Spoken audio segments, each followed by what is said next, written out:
Hello, everyone. Welcome to another Chroma Awards live stream. I'm your co-host Davis. I'm Maddie. Now, submissions are open till November 3rd, and the free trials are available to redeem on our website. And just want to remind you, you can go to our Discord channel to see the announcements, and there is also a poll there because we heard a lot of you guys are telling us you want to have more time. So we do have a poll over there. So make sure you check in our Discord channel to see. And today, let's welcome some of our amazing guests. So we have Paula and Martin from Freepik. Hello, Hi, guys. guys. And we have Davide from GRAiL. How's it going? Hello. So today at the beginning, we're going to start with Freepik first. So I actually hear some great news. Like I have Freepik, there's really something exciting, like a upcoming feature that you guys are doing right now. Can you guys tell us a little bit about You're it? Yeah. you're jumping right into it. You're going for it. Oh, definitely. Not about what is Freepik. I'm No, you're blushing jumping into the great I'm news. blushing it. I'll let Yeah. Martin talk. I think yeah. For anybody who doesn't know Freepik, it's we used to be a stock photo platform. Eventually, a few years ago, we changed the company. We pivoted to really focus on generative AI. So now it's like a set of tools, a suite of tools for creating images, editing images, creating video, editing video, creating sound.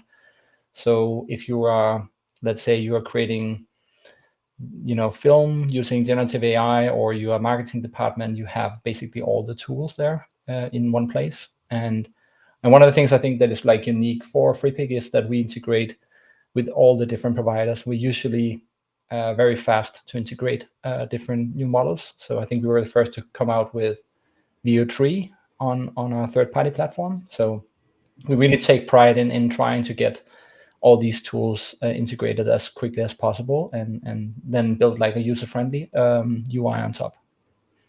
Yeah, I want to say it's really fast. Every time there's a new model, and then I will see the social media posts from you guys saying, "Hey, we have this model right now on our website. Please go have fun." Yeah, It's it's stressing people out. We don't have Sora 2 yet, so but nobody has it. I think So nobody has it, right? It's on their own app. as soon as in the API, it will be a matter of hours before you have it on Freepik. So. Can wait, can wait. All right. So, do you have something that you want to share with us? Yeah, so one of the things I want to show is actually like a brand new product. It's a tool that I think very few people have actually seen it. You might have seen something similar, but not from Freepik. So I wanted to show you for about like 10 minutes what it can do, and we can also let people ask questions if they have any questions. But I'll just dive into showing what the tool can do. Hmm. So, is it also on the same website, or is on the different access? It's going to be on the same website. So we have this. I can just share my screen, so it can be maybe a little bit Perfect. easier to follow. 1 second. So let's say, so if you are on Freepik, you have an overview of all the different tools where you can go into. I have pinned some of these because I use them often, but then you have like image generation, video generation, everything. So, and here you can see this is the new product called Spaces. So that one is going to live next to all the different tools, and you can just go into the tool here, and then you'll have sort of like its own little universe of these are the projects that I'm working on right now. You also have some templates and so on. It will make more sense when I start showing what you can do with it. So let's try that. I guess many of you know, or at least familiar with the concept of Comfy UI. Maybe you also tried some of the new products like Weavy and so on, Flora, where you have this node-based workflow. So essentially, Spaces is this kind of tool where you can integrate all the different models, everything you have on Freepik, but then you do that in a node-based UI. And what I mean by a node-based UI is that you have a blank canvas. Right now it's like an open space, and then you can start building things out of nodes. And a node can be text, it can be an image generator, video generator. You can integrate with an LLM using this Ask AI, or you can upscale images. We will also add audio and everything else. But these are the first features we have. But it's actually really powerful, even if that list isn't that long. Let me try and show you how you can actually work with it. So I'm just going to drop in here first a text node, and then I can show you can zoom in and out, and you have sort of like this kind of like free space to just go in any direction you want, organize your thoughts in this workflow. So a text node is just, it doesn't do anything, but we're going to use put in just a prompt for it in here. So I have a prompt here. It's something about a movie scene. So I wanted to keep that. There's some parts in the prompt here about like action movie, Hollywood movie, and so on, just affecting sort of like the look and feel. So we're going to take this text and then we're going to send it to an image generator. And then you can see there's a line here, which is called a connector. So the text from this little node is then going to the prompt input over here. So, and then we're going to choose, we can choose all the different models. You can see all this great stuff here, right? Dream, all the Google things, Flux, you have everything. But let's go with the Nano Banana. I know a lot of you are using that one. And we also want to put in some reference images. So we're going to drop in, we want to have this kind of like futuristic car. So I'm just going to put an image here, and then you then connect this one to the reference image. We also want to have something about, what is the scene like? So it's sort of like this kind of like dusty desert, rusty cars, and so on. That is a reference, and then we also want a very specific character, which is this guy. So let's say you want to combine these things, right? So you put everything up here to the Nano Banana node, and then we hit play, and now it's going to generate. So it's basically, you can then easily see which are the reference images and your prompt up here and so on, and then you start building it. Mm. Next step here. So personally, I prefer using the output of Dream, also because Dream can create things in 4K. So you can see this image up here. This is around 1,700 pixels, so 1K approximately. So we're gonna do one more here, and then send that image to Dream like this. So now it will just take the Nano Banana one, send that to Dream, and then it can generate it. But we also need a prompt. So let's say I like this image, but I would like it to make it maybe evening. I can modify my prompt by using this Ask AI. So I'm putting that in, and Ask AI can take a text input, send it here. So that's sort of like similar to sending something into ChatGPT, and then I'm saying, make the scene evening or dusk. And then I don't want crazy colors, so just muted colors. And then I hit run. So now it's going to take my original prompt and just do a new version of it, like this. And I'm going to send that to Dream. So now Dream is getting my Nano Banana shot plus a modified prompt. So we should get a great looking 4K image now of this shot, but now make it, it's going to be evening. Oh, so it's getting from the previous image and also the new prompt. Exactly, yeah. So you can start like, you can see here, maybe you're building out your shot, you can modify it and so on. And then you can see in a minute, we will try also creating a video from it. So let's see. So now we have like, yeah, it's a little bit, maybe not completely dark as I hoped for, but you can see at least there's it changed the lighting a bit. Mm-hmm. And let's make a video of this one. So we go here and then send this one to an image video generator, and the video generator also takes a prompt, but it can also take a start frame.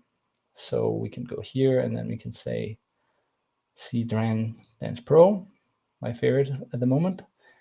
And we also need the prompt. So what I would do here is with Dance, you can actually create, you can give it prompts that are formatted as JSON.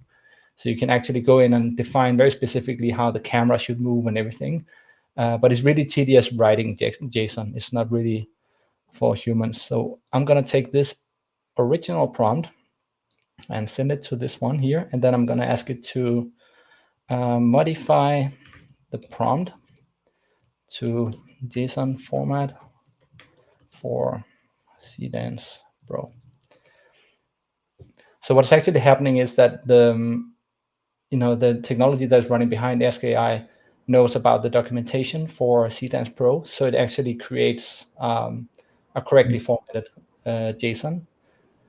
So, and then we can then send that JSON into the video generator. And in here, for example, let's say we wanted to do something specific with the camera. Instead of you have to edit the camera movement, like in JSON or whatever, you can just ask it to, pan the camera or whatever, and then it's going to modify it for you.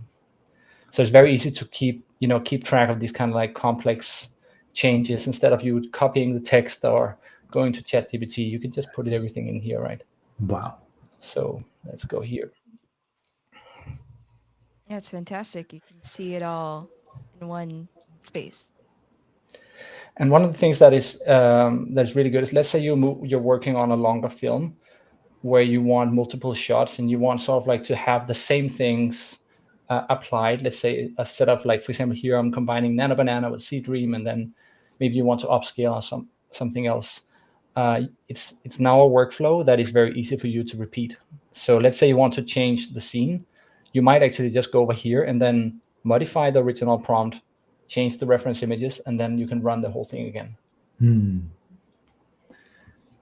Almost like you build up the workflow and then you just change to different shots. Yeah. So you can see So we here have now we a have a beautiful video. question.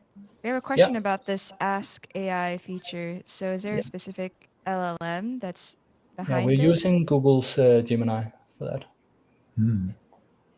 Nice. And that you fine-tuned for this purpose? Yeah, so we have, it has the, the different documentation for the different models. So you can actually specify, you want a prompt that is, good for this particular model. So you can put that into the text here. So for example, I want it like formatted for Dance Pro, and then it gives me, the JSON that fits that. So that's an example. I'm not sure how much time do we have. We still have some time. All right. So let me show you. Let me show you a bit more here. So I'm gonna change the tab. So Okay. Yes, still on. so I'm gonna show you this. It's just like a 30-second video that I created the other day. Let me show you 1 second.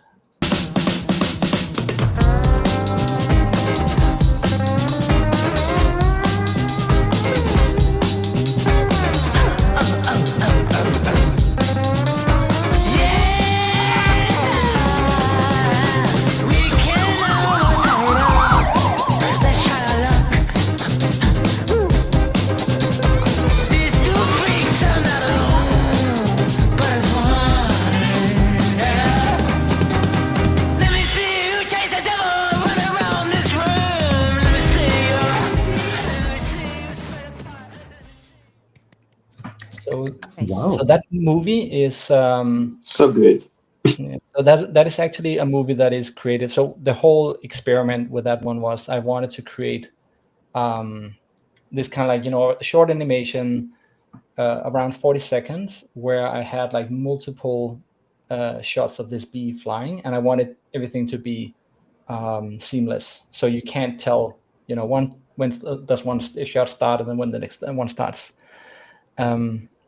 And I couldn't, like when I did that, post on X, I couldn't actually show how it was done because we want to keep, this new product here a bit secret. Nice. But basically, I'll show you how it was done. I started with a start frame. This was just like, I just went to the image generator and then started prompting until I had a nice shot of a bee. And then I had this kind of like very, like, I think Pixar style universe. And then an initial prompt for the first video. And then you kind of like get the first video, which is only 5 seconds. Then the trick here is that you can extract the end frame. Oh. And then you can send the end frame to the next video generator. And you can then modify the prompt. So here you can see it says, I'm actually telling the video generator, you are creating multiple shots. So I'm saying here, you are now at scene 2. Also to make sure that it doesn't start from scratch. It kicks off with all the motion blur and everything. And then for every shot I was going into, okay, now it's gonna fly to the left or fly to the right. It's gonna, go between the townhouses and all that stuff. But in the end, so you can see, for example, here, this is scene number 3.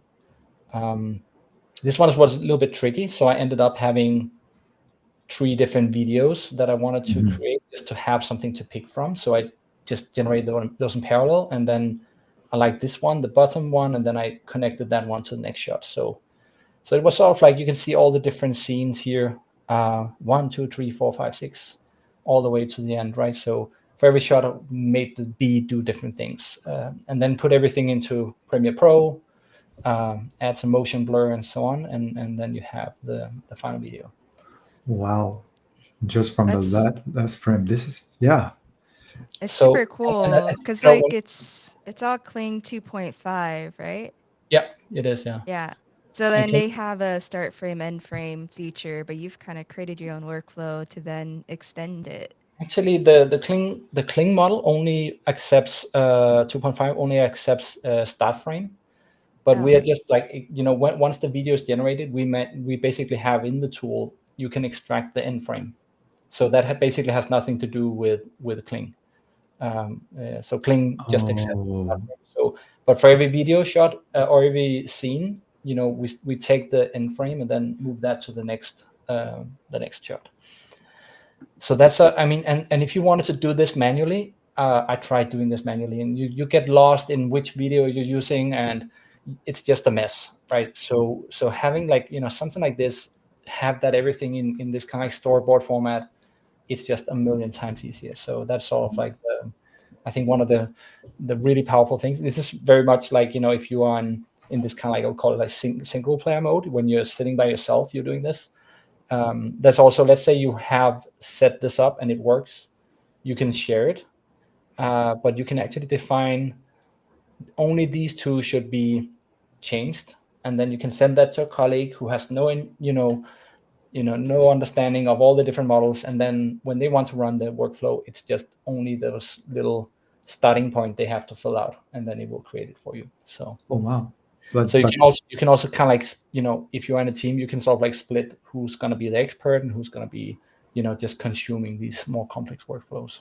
So does that mean, can you also share the whole workflow as well? Yep. Yeah. You can share. So you can share like, you have different options for whether people should be editing or just being able to run. I see. Wow. So, I mean, and, if we to... have 1 more minute, I just show this is a really fun example, I think. So let's say you're standing, with your team, you're doing a storyboard on a whiteboard. You take a photo of that. So very, a rough sketch of what should happen. You can actually send that sketch to this kind of like LLM node, and then you can ask it to break down what you're seeing in that picture into a storyboard. And then you send each scene to an image generator and a video generator, and then you'll go from this sketch to having video clips that you can then very quickly put together. So you can, in a matter of a few minutes, you can go from taking that photo of a whiteboard, and then you can actually get the video clips you can put together. So if you kind of like, if you want to work on a commercial or film and you want to see how an idea looks in moving picture, you can do that really fast. So it's like the kind of super powerful. Yeah, it's very powerful. So just to confirm, the Spaces feature, is this currently in beta or is it available?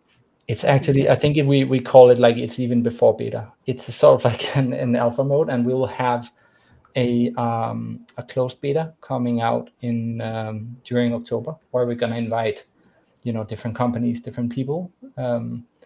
So and then the launch will be planned for November. Oh, Wow. fantastic. I can't wait. It looks like it's all in one view. That's really convenient. So I don't get lost in my folders and stuff. Yeah. I think it's really important also to acknowledge how of a natural path and organic path has been for us to develop this from all the tools that we have been doing for the AI suite. Like we come from a stock, right? We jumped into the AI world. We have all the tools. We have new features every 3.7 days.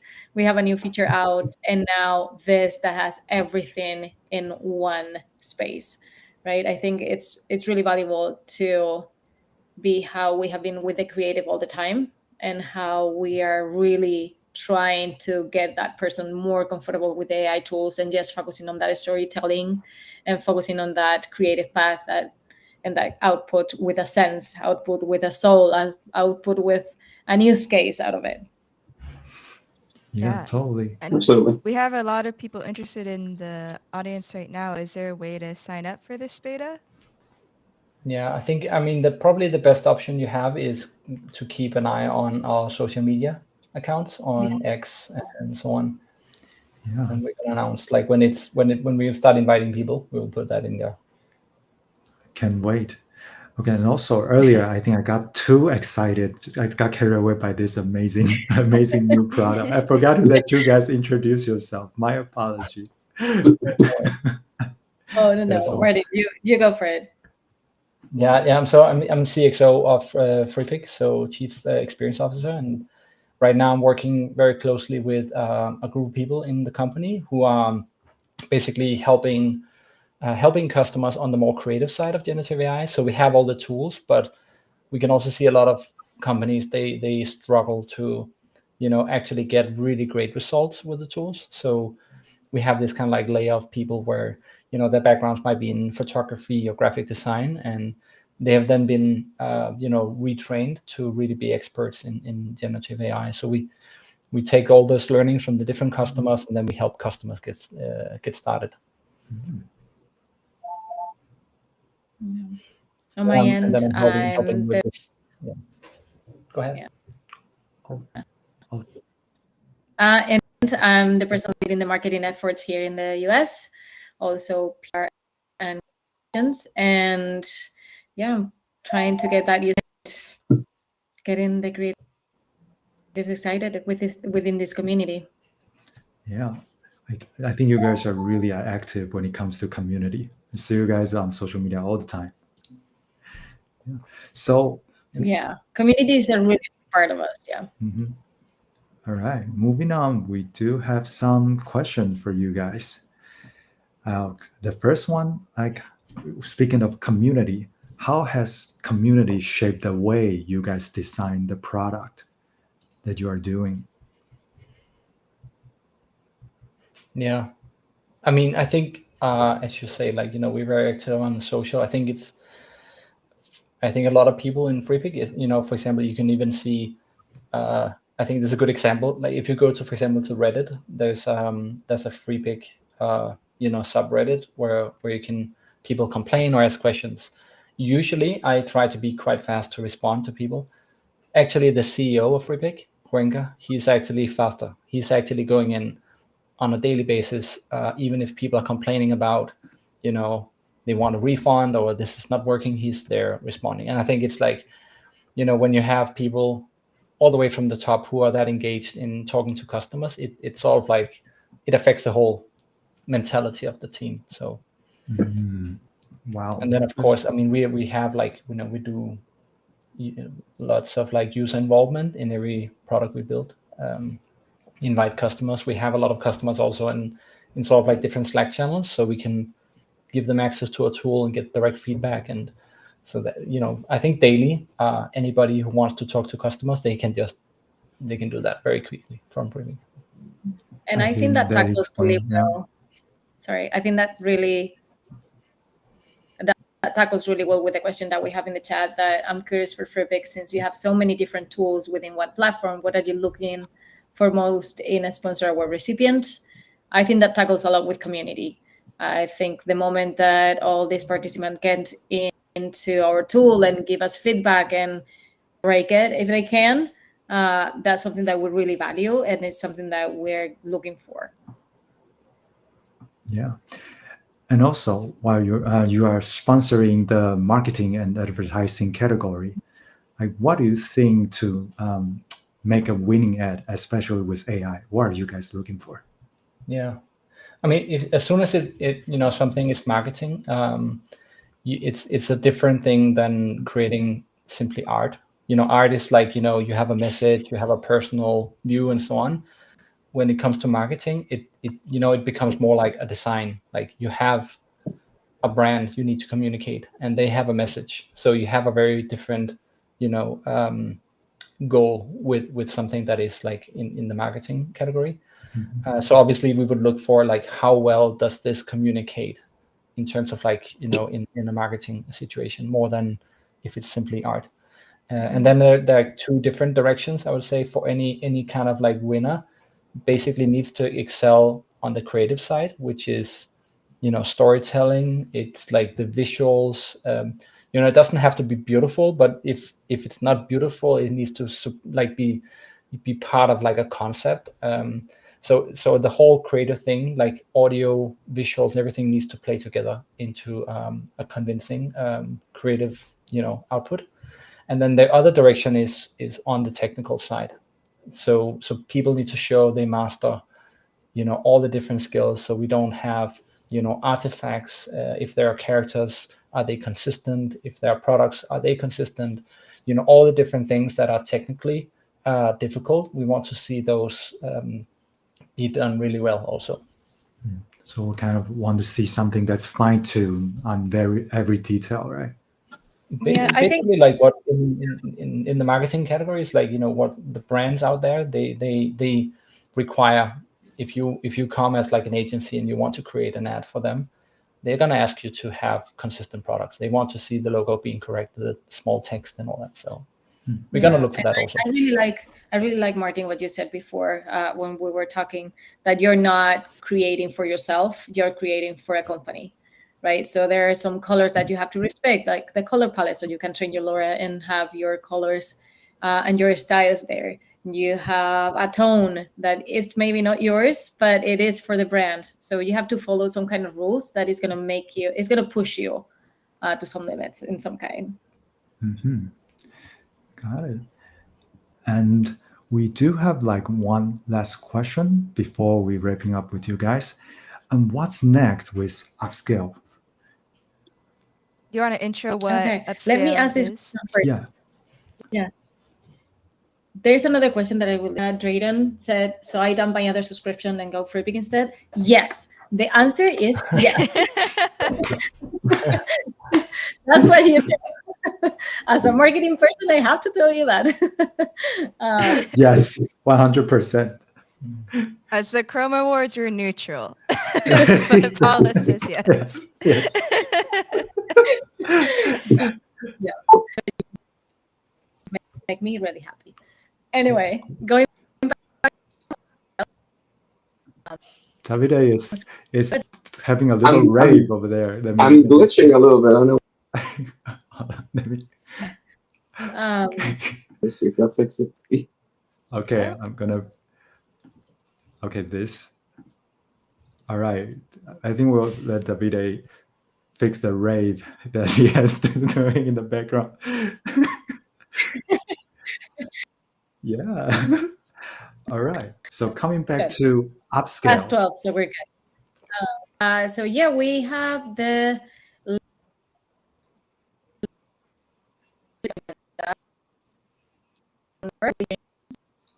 as speaker. Do you want to share the website so we can? Yes. Okay, You're kind of a little glitchy though. Oh, it's okay. Me? Yeah, Paula, for the last like 10 seconds, you were a little glitchy, so we didn't really hear what you said. Would you repeat it again, please? Okay, now you're hearing me okay? Yes. Okay. Martin, if not, if you can talk about upscale, you know upscale the same way that I do. But we have the next edition in Malaga, 4th and 5th of November. We have the big conference happening those days. We have speakers like JPX and Turo. We have the Dart Brothers that you already know for sure. We have some big names coming into the stage and taking the creative world and sharing about the creative world that they are producing right now, more than just a tool, which is something that we are really proud of doing at Upscale. Is about the conversation that we have and not about the tool itself. And it's not about Freepik itself. Into the conference is about the creative. Then we have Upscale Studios, which is what we will change the name soon, pretty soon. But we have a small upscales around the world. We're going to have the next probably in London. We're going to have the next in LA. The following one. So we're more focusing on it. This kind of new features like spaces, but it's more for teams and more more targeting those companies than executive level. And then for next year, and this is not something that we have shared yet, we already have set dates for Upscale conference here in San Francisco. So we will see you all next year. Nice.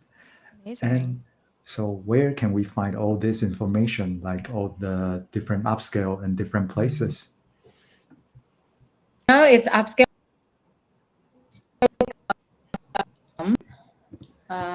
Or Davis, do you have the? Yes, we What actually size? put them in Yeah, the chat. It's in the chat already. Yes. Oh, awesome. So if you want to find those information, just click on the link in the chat. You'll find them. Yeah, and you will see there. All And I think we're right in So excited. time. Sorry, Paula, you're a next little station bit like there's a little latency on your end somehow. I'm sorry. It's all good. It's all good. Someone But can you hear me subbed in now? for Upscale Chicago. So there's some feedback for you. Ooh. We'll take it into consideration. Just gonna say that. Great. For sure, we're gonna have a panel with Maddie talking about the Chroma Awards, and we're gonna have some creatives talking about Chroma Awards. We're gonna record some cool stuff during Upscale within the Chroma community. So I hope you all guys tune in, because we will have the live stream also if you cannot attend. If not, I'll wait for you here in San Francisco. Would love to. Yeah. Okay. So thank you, Paula. Thank you, Martin, for joining us today and showing us like the very exciting demo. Everybody want to use that, I believe. Okay. Thank you, guys. All right. Thank you, guys. Thank you. All right. Next, we are bringing up Davide. Hello, Davide. Hello, hello. I'm back. Hello. Sorry, my external camera was glitching. That's what it was, so I had to switch. Did you finish the rave? Was that a good experience? Yes, it was good. That's exactly what we need on a Wednesday morning. Yes. Okay, I'm bringing your volume up a little bit. Okay. All right. So, Davide, would you introduce yourself and tell us a little bit about GRAiL? Sure. So first and foremost, thank you guys so much for having me. I'm Davide Bianca. I am the co-founder and chief creative officer of GRAiL. GRAiL is an entertainment studio and management company powered by AI. It was co-founded by myself and my business partner, Jeff Krelitz. We officially launched in late March, even though we have been in stealth mode for a little longer than that. And what it is essentially, we like to refer to it as a four-legged stool from a business standpoint. So there's four main pillars of revenue streams. One is vendor services. So we do pre-production, production, and post for Fortune 500 clients, for brands, for studios, for streaming platforms, for game studios, and so forth. The second one is original and adapted IP. So we have a full slate of original content that we're producing, as well as content that we're co-producing and co-creating with other creators or licensing. Then there's advertising, so a line dedicated specifically to working with agencies or on advertising type of projects directly with brands. And then the fourth leg is the representation model. We currently represent 17 of the top 25 AI filmmakers globally, and it essentially is creating the infrastructure and the support system for who we believe is the next wave of visionary filmmakers and the people that will kind of define what the space looks like tomorrow, and creating the infrastructure for them to become the fully realized version of themselves. If you're kind of familiar with the propaganda films model of the 90s, which gave us, David Fincher, Michael Bay, Chris Cunningham, Spike Jonze, and they all were kind of cherry-picked and came from music videos, from advertising, etc. It's a similar approach. And as GRAiL, we are management. We're not an agency, so we don't represent them as agents. So we manage the talent, and we help creating the synergies and the connections with the studios, and essentially facilitate conversations and facilitate the creation of projects. So that's kind of like the 30,000-foot view of GRAiL as a company, and then of course there's nuances for each and every of those pillars, but that should give you a little bit of an idea. Got it. And today we actually have 3 different clips from you. Before we're going to play them, do you want to give us a little introduction to each of them? Yeah, the first one is called Imagine. So it's just a short promo for GRAiL as a studio, just a little dreamy and creative execution piece to just give you a little bit of taste of the stuff that we do. Mm-hmm. And what about the second one, Children of the Earth? Children of the Earth is a part 1 of a multi-part series that I'm doing. So that's my personal work. Is one of my latest ones. I'm actually releasing part 2 in about a week. So that's coming up for Halloween, and hopefully part 3 shortly after. So it's a personal take on slow burn horror type of theme. Also personal take on the eco disaster type of post-apocalyptic type stuff, and combined with the zombie type of theme. So it's something that it's also personal tribute to some of the most of the films that have inspired me growing up. And then the third one is called Before Night Falls, which is directed by Alexandre Tissier, which is one of the director on our roster. And it's an example of the type of work that some of our directors create. So just to give you a little bit of fuller and wider breadth of the type of work that comes out of GRAiL. Mm-hmm. Gotcha. Okay, so now we're going to watch them back to back. All right, here we go. Give me a sec.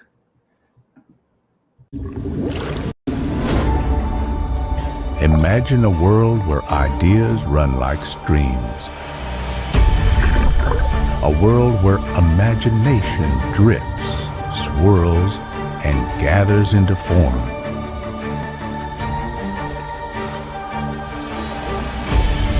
From ripple to wave, from dream to shape.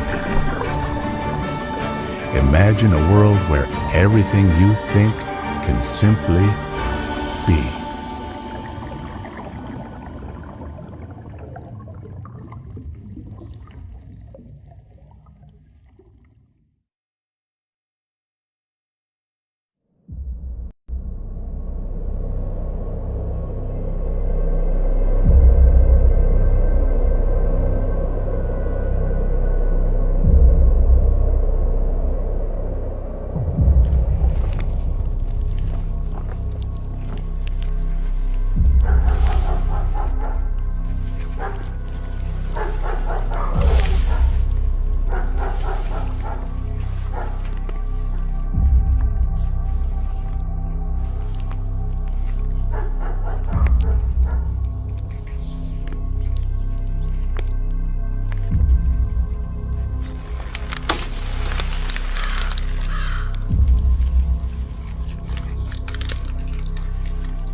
don't want to hurt you.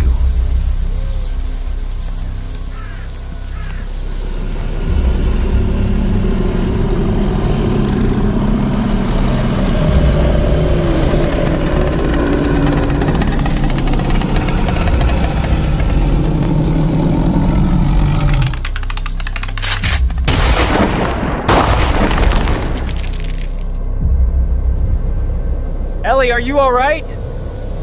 Get back inside with Cody. What in God's name are these fucking things?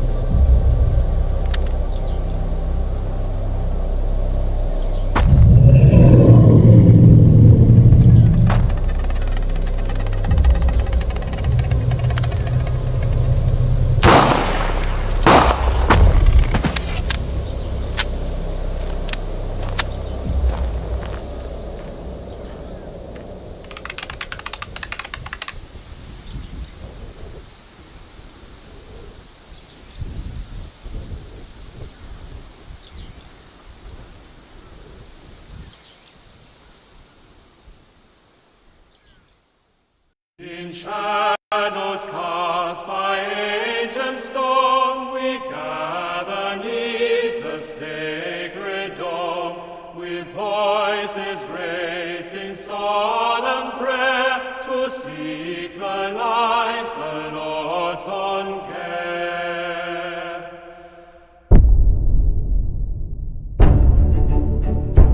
You have fought, brother against brother, stranger against stranger, for land, for gold. You have burned the sacred, enslaved your own, and called it glory. You feared the fire from the sea, but what comes is not of flesh. It is older than your gods. It is not wrath, it does not sleep. It is not judgment, it does not bleed. It is unveiling. It does not end.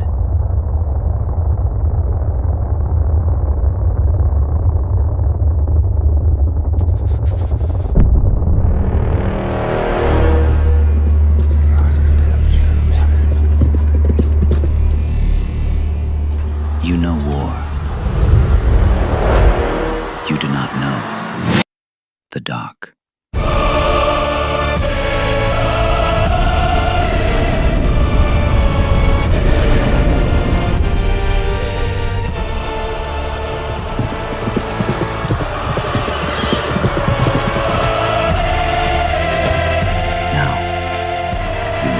Stand as one. Forsake your quarrels, or be broken, alone.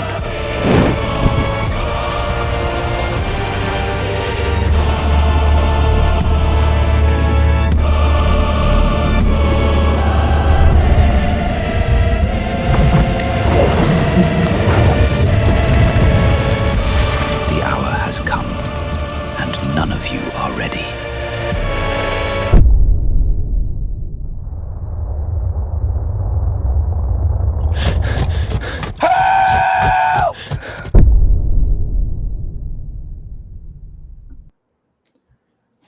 Wow. I want to like claps to that. Alex is amazing. It's Yeah. one of my favorite pieces to date. So The spaceship. I just want to say, like, did you guys build a model for that, or how do you like keep it like almost like the same shape? yeah, I mean, there's different reference images, and then of course now with Seedream and Seedance, you can reference stuff and maintain. Or even with Google Nano Banana, you can retain the likeness of very complex shapes. But this was started before that even came out, so we had to resort to a lot of different tricks. Yeah, just want to say it looks beautiful.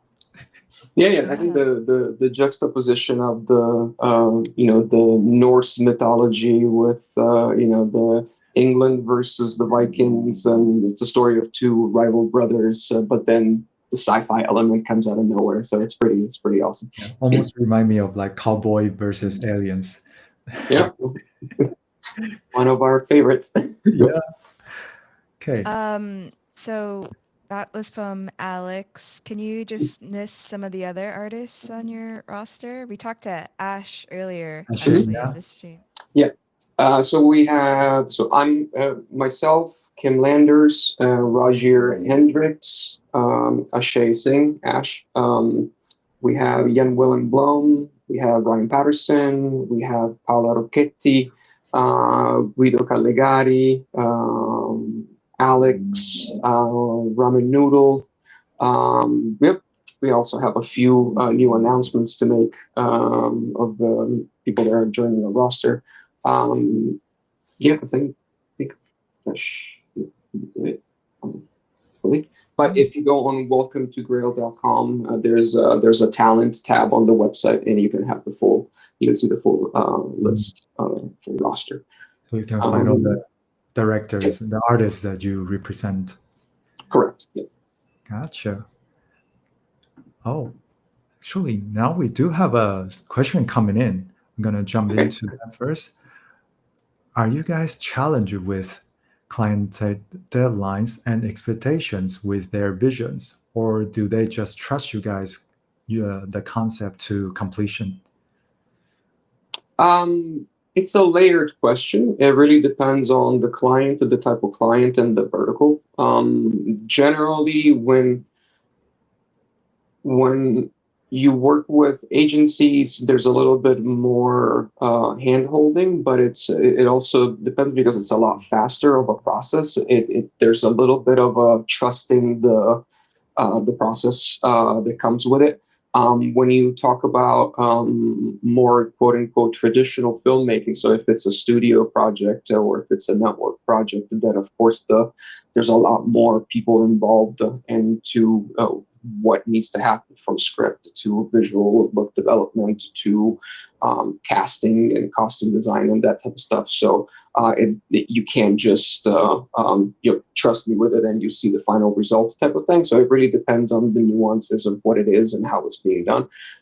But given that the space that we're working in is such a fast evolving medium, and the know-how that is kind of required to be able to even push the envelope and to obtain the level of quality that is necessary does require basically the clients to trust us in what we're doing. And the one thing that I would mention is that everyone on our roster is somebody that has an extensive background in filmmaking and advertising and music videos and so forth. It's not people that just kind of overnight became storytellers. So there is 15, 20 years of experience. So it really usually takes one or two meetings with the client to kind of reassure them that we know what we're doing, we're kind of best in class, and it's kind of like you have to date a little bit at first, but it quickly becomes obvious that and the technical know-how and the level of expertise that is required to do this at this level is Got it. At the same time, speaking of the unique artists and the directors that you guys represent, let's say for the next generation of the new coming artists, what would you be looking for? What do you expect from them? We're living in such a fast moving world. The traditional quote unquote way of looking at how things are done is changing very fast. Because if you look at the Hollywood traditional model, it used to be it all starts with the script. Then from the script you need to attach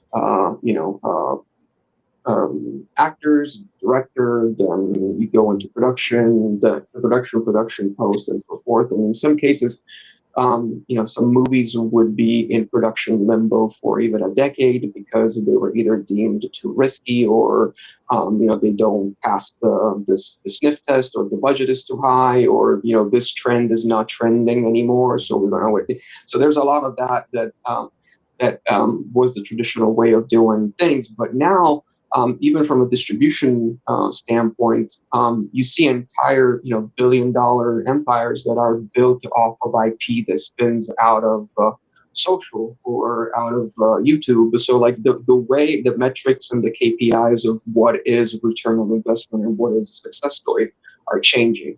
And as a byproduct of that, the new generations, specifically Gen Z and Gen Alphas, are not necessarily looking at the quote unquote traditional way of doing things anymore, because that's not that's not the world that they grew up in. These are digital natives that are used to consume on mobile devices, on TVs and movie theaters. So it is not to say that one is better than the other, but it shouldn't be limited to just one. So the mindset now is more about an ecosystem. And so the concept of transmedia is built into how they perceive the world building. So it's no longer just about like, okay, it starts with the script. It's what is the world? What is the story? What is the character? So how can I consume this from a social media standpoint? What does the merch look like? What does physical representation of that look like? What's a gathering event that's around? So like we see K-pop Demon Hunter as a perfect example of that. Is it's streaming, but it's music, but it's a coming together thing. So it's animation, but so it's a world that is constantly redefining the rules of engagement. And I feel like because of the rapid nature of AI and how it allows us to kind of move at the speed of culture, it will allow for new IPs and new worlds to be created and developed in a way that is not as linear or traditional as we've experienced before. And that's kind of exciting. That how AI stacks on top of traditional or underneath traditional, or can be used for full Gen AI production or a hybrid or etc. It really comes down to the specificity of the project. We are not AI purists in the sense that we do not advocate for, it has to be done entirely in AI. We're more interested in solving real production problems in the real world. So I think that the strength of AI is that it allows ideas that would otherwise be just PDFs on a hard drive to have, the chance to come to life. And if that means, being produced in a way that is in conjunction with traditional VFX, or if it means exploring what this, could look like done at a $2 million budget as opposed to 20, then that's interesting to us, because at the end of the day, it's about story, and it's about letting new voices be heard, new stories be seen, and new characters and worlds be explored. So that's kind of what we're really interested in. So story. So for these new voices, because they started with AI, right? Like, what would you suggest to them? Like, what's the step for them to kind of like trying to navigate into the world that you were in for so many years? Yeah, because I think the people that you work with and your own experience of being in industry for so long is actually really different than a lot of people in our community. A lot of people in our community have stories that they want to tell, and AI has unlocked that ability for them for the first time. So I think it's kind of like backwards of like they started with AI and now they're going back and learning more of like the traditional tools like editing and sound design and all that. Yeah, exactly. I think first of all, experiment with all the tools. I know it's hard to keep up, but don't over stress and don't obsess with I gotta try them all. I gotta put out a piece of content every day. That's just nonsense. Just go at your pace and with what you're comfortable with, and just don't limit yourself to anything, and have always this like hungry, constant R&D mindset. That being said, do study, the how to get the chops, like how to tell a story, do like read scripts, understand how a good script is written, how a 3-arc narrative is built, what the hero journey is, what makes a good story, and what are the different formats, because format in a way kind of dictates also the product and how you frame the story and how you build it. A 2-minute microdrama episode plays way differently than a 90-minute feature film that plays completely different than a 22 or 30-minute episode episode on TV. So like those kind of building blocks are important, but also like understand how do you design a character? What makes a character resonate? How do you block a scene? What is coverage? How is good editing done? Those are all skills that you have to learn and acquire through just putting in hundreds and thousands of hours of just work. It's not something that you're just going to be good at or that AI is going to solve for you. Otherwise, that's all gimmicky stuff. Like if you really want to know how to be a good storyteller, all it takes is just practice, and just loving the craft. But I always say that like I'm more in love with the process than the final output itself. So it's kind of like just love what you're doing and just do it and jump into it. And you're never gonna know what a good thing or a bad thing is until you try it. So don't hesitate, just go for it. And nobody was born an amazing film director overnight. Even the greatest of all times have just like put in the work and kind of evolved and try to raise the bar at everything you do. I think that's really it. Just like anything else, this is something that requires hard work and dedication and passion, but do focus on what it is that makes you, as in like what is your voice, what is your tone, what is your style, what is your aesthetic, regardless of the specificity of whether you're doing animation or you're doing something that looks like stop motion, something that looks like hyper realistic live action. Because you can tell what Guillermo del Toro looks like, whether he does an animation for Troll Hunter, whether it is Pan's Labyrinth, or whether it is Hellboy. It's like what makes you. Because I think at the end of the day, like searching for that unique way to tell your story is very important. And I've always wondered, is this story really worth telling? Are people going to care? Because if the answer is no, then just don't waste your time. Because the audience will show up if it's good, if it's personal, if it's intimate, and if the characters resonate. But that's just basic, storytelling chops and good filmmaking. It applies whether we're talking about AI or not. Yeah. So like keep your own voice, but at the same time, really go to learn like a lot of like the traditional like filmmaking. We're talking about like you mentioned like techniques script, and story, and lighting, all it's that. everything. It's all everything, blocking so many different aspects. Yeah, because at the end of the day, otherwise all you have is pretty pictures. It doesn't really take much to, especially today with the level of automation that we have, you can put in a very standard prompt and get images that look really good. But is the pacing of your story the right one? Is the way that you build your scenes, the way that you move your camera is interesting? Like understand the editing and everything too. It's sound design. Like understand how you need to layer sound to build your scenes. Like in Children of the Earth, that was an exercise that I was specifically trying to do, where I was trying to create the sense of claustrophobia in an open space. It is a very, very specifically slow burn type of horror where like it just kind of creates this sense of anxiety. But because there's no talking up until the last scene, essentially everything is done by the sound design. So you really want to make that sound almost like scream, but at the same time it's silence. So it's an exercise in understanding when it's too much and when it's too little and where you need to go with all that. And for that, like I'm a geek for this type of stuff. Like I recorded all my Foleys and by myself. Like I actually like went in the backyard, took like little crinkled like leaves and snapping twigs at 3 o'clock in the morning in my kitchen with a microphone, because I love doing that type of stuff. But that's what I say when I mean when I say like I love the process, because it's like it just has to be, if it's not the best that I can do at that point in time and space, then I'm not pushing myself enough. And that's kind of like I think doing a little less but showing like what can really be done at that point is really important.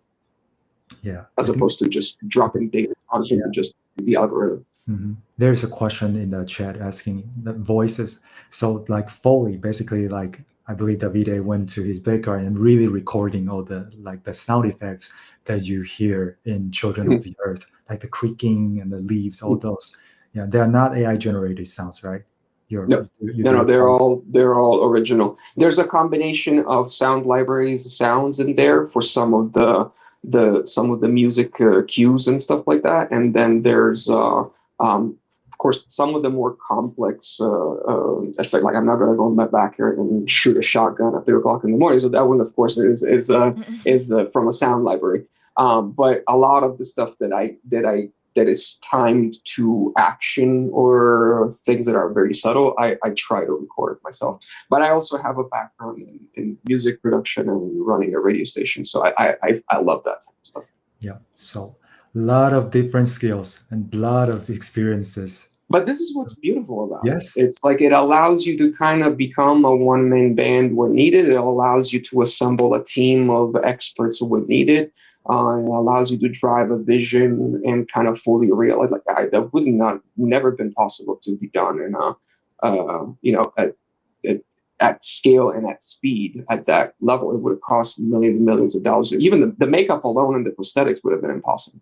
Mm-hmm. So it's the fact that is doable for a story that I've had in my head for years that I wanted to tell is crazy. And that was also my personal tribute to, I'm originally from Sicily.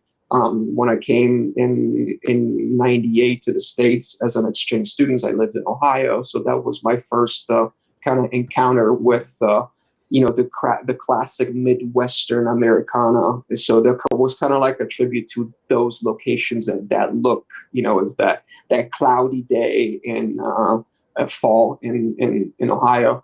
But at the same time, it dips into lore and mythology from like Native Americans. It's like you'll see in the other parts that are going to come out. Like I kind of take inspiration from the idea of Earth being its own entity and reclaiming its place from characters and creatures like the Wendigo, the Skinwalkers, and things of that sort. But putting my own twist on it and kind of combining it with the George Romero influence of the 80s and 90s and 70s. Yeah. What was the production timeline from when you started, like the script is done, and then when you start production, when did you finish? I think that was about 2 weeks. And wow. I tried to kind of carve out my own personal time late at night. That's when I'm more proactive, and when client calls and meetings and emails stop coming in. So usually from 11:30 till 2-3 a.m. is when I do my own personal stuff. Yeah. And again, it's like, it's short bursts of creativity, but yeah, also because of the speed at which the space is going, it's you can't really put too much time into it or like take months, because by the time you're done, then a whole set of new tools will have come out that will make you go like, oh, well, I got to redo this. I got to redo that. And so I kind of give myself a little bit of a self-imposed time limit to go from start to finish, because it keeps me also, but that's an exercise that I've been doing for 20 years because I've worked in advertising and with clients. It's never kind of like on your own time frame. It's always like, okay, the deadline is this. So giving yourself self-imposed deadlines kind of, I think, creates a good mental exercise in agility and how to not overthink, but also not be too sloppy. So it's I think it's a good homework. Great advice. Great say. Yeah. So before we wrap it up, like a final question, like what do you have any announcement for GRAiL? Do you have some like upcoming exciting project that you can share with us? There's going to be a lot of things that are going to be announced soon. Unfortunately, I can't give you any. I gave you one, so there's going to be a new part of Children of the Earth coming soon. But we're going to have a lot of drops coming around Halloween, and then there's going to be some very cool commercial projects that are going to be announced. Great, and we can definitely find them on the website and also your social, right? Yeah, www.welcometograil.com is the website, and then Welcome to GRAiL on LinkedIn and Instagram and YouTube. Mm-hmm. Yeah. Awesome. Now you can also find the link in the chat as well. All right. Well, thank you, Davide. Thank you for Thank you so joining much for us having me. here. This was super fun. And yeah. So we'll be doing this twice a week, Monday at 7 p.m., Wednesday at 12 p.m. So we're going to see you guys next week. And thank you guys so much for being here. Thank you, Maddie. Thank you, Davide. Thank you. We'll talk to you next time. See you next week. Bye. Bye. Bye-bye.